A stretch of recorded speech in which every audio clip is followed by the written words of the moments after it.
Between the years of 1904-1908, the German colonial government carried out an act of genocide against the Ovaherero and Nama people.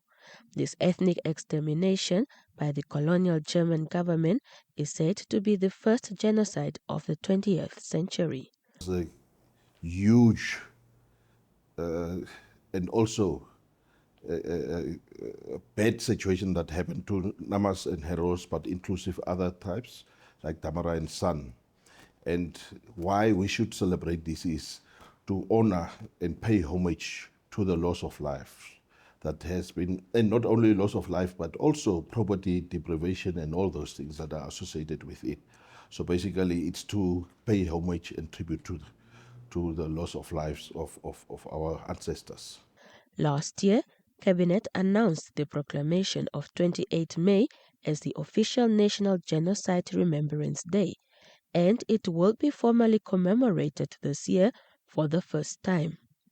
The day, 28 May, was chosen as it was the day the German colonial government at the time ordered for the closure of concentration camps in Namibia. It's an impartial day, and I credit Honorable Mamberua for that when he brought this motion, because it was from a perspective of impartiality, so that it doesn't benefit, or it is not a day of Hereros or Namas, but it's impartial because all of Hereros and Namas were in the concentration camp. Hence, it is an appropriate choice.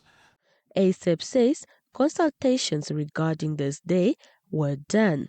There were a number of consultations done for transparency and also participation. That is generally being done by the parliamentary standing committees. And it took 3 years to get it finalized from 2017 up to 2020. And eventually it was brought back and it was accepted. There was thorough consultation with other traditional authorities as well as communities. He also noted that commemorating a day such as this will go a long way in making an impactful contribution to the current ongoing genocide negotiations between Namibia and Germany.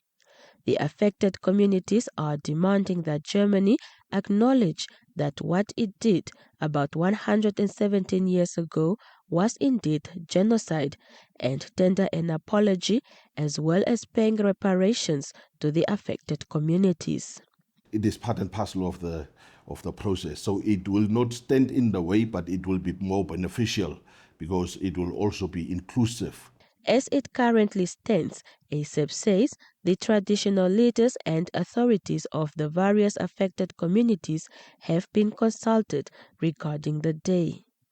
Over 100,000 Ovaherero and Namas died in the genocide, where many were imprisoned in concentration camps and the majority dying from diseases, starvation, dehydration, abuse, and exhaustion. Juliana Fuka, NBC News, Windhoek.